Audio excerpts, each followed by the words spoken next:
Welcome to America Current Affairs. We need to talk about something truly heartbreaking that just happened in a small village in Nigeria. It's a story about a normal day that turned into a nightmare. And believe me, it pulls back the curtain on a much, much bigger crisis that's putting millions of people in danger. Okay, so I want you to picture this. It's a Saturday afternoon in the village of Kasuwan Daji. People are at the weekly market, shopping, talking, just living their lives. It's the heart of the whole community. But in the blink of an eye, that entire scene of life and energy was just shattered. You can just feel the pain and the shock in these words from a local religious leader, Bishop Bulus Dauwa Yohanna. He's trying to make sense of the unthinkable, trying to put into words the horror that his community just went through. So how did this all happen? It was fast and it was brutal.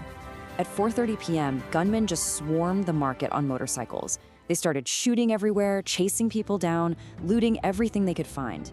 And then, the absolute worst part, they tied up 42 men and executed them. They set the market on fire, burned houses, and then, before they disappeared, they grabbed women and children and took them away, just leaving a scene of pure devastation. And the violence didn't stop there. This number, more than 50, is the total number of people who were killed in that area in just 1 week. It wasn't just the market. Among those killed was a local pastor, Reverend Ishaya Bamiyi. He was literally hunted down and murdered while trying to run for his life. What happened in this one village, as terrible as it is, wasn't just a random one-off attack. Nope, it's actually a piece of a much bigger, scarier puzzle, a crisis that's tearing the northern part of Nigeria apart. Take a look at this map. It really shows you what's going on. Northern Nigeria is getting hit from 3 sides at once. You've got religious extremists in the northeast. Then, in the northwest, where the market attack happened, you've got these huge criminal gangs they call bandits. And in the middle, in the north-central region, there are constant, violent fights between farmers and cattle herders. It's a perfect storm of violence. And the human cost, it's just staggering. Look at these numbers. Across these areas, more than 3.4 million people have had to run from their homes. That's 2.2 million in one area alone, and over 500,000 in each of the others.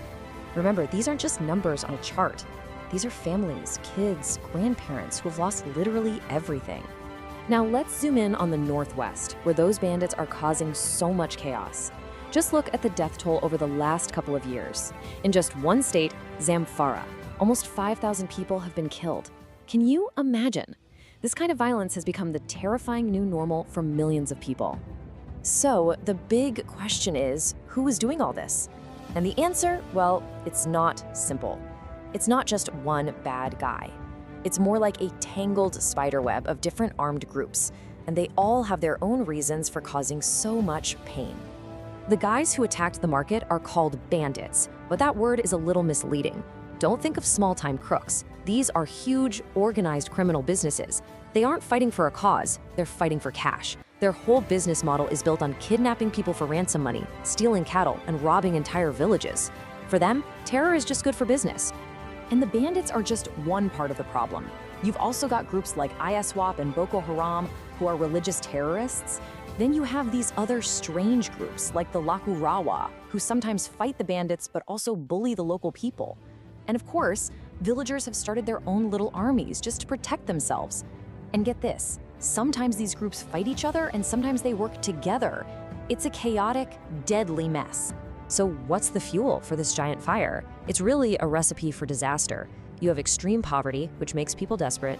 You have climate change, which is drying up land and forcing cattle herders to move into farmers' territory, causing fights. And you have a government that, for many people on the ground, just isn't there to protect them. With things getting this bad, everyone is looking at the Nigerian government for answers. The whole world is watching. So what are they doing about it? Right after the attacks, Nigeria's top army general came out and made a big promise. He said they're sending in more soldiers and they're going to hunt down every single terrorist responsible. So the official plan seems to be a military one: fight fire with fire. But here's the thing. For the people who live in these villages, who have been burying their friends and family, these promises, well, they ring a little hollow. They've heard it all before. And after years of attacks, many of them feel like they've just been left all alone to face the monsters. And that feeling of desperation might be part of the reason why, right before this latest attack, the United States decided to get involved in a very direct and very dramatic way. Yeah, you heard that right. On Christmas Day, the US military, working with Nigeria, launched Tomahawk missiles at some of these armed groups. This was a really big step. This wasn't just sending aid, this was direct military action. But here's where it gets a little confusing. When asked why, the US and Nigeria gave two different answers.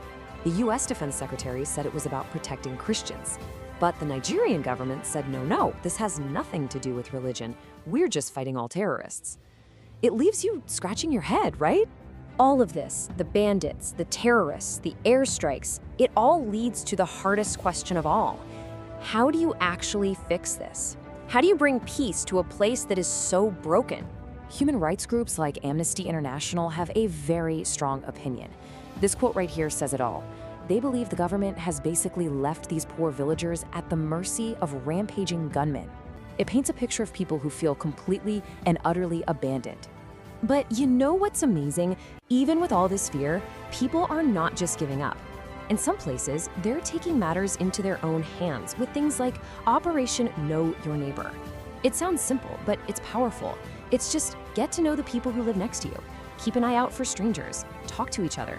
It's about building safety from the ground up, one street at a time. And that really brings us to the final critical question. When you have a problem this deep, a problem caused by poverty and climate change and a total breakdown of trust, can you really solve it with just soldiers and missiles? Or does the real answer have to come from somewhere else entirely? There are no easy answers here, that's for sure. But it's so important that we understand what's happening. Thank you for taking the time to learn about this with us. To keep up with the world's most important stories, make sure you subscribe to America Current Affairs.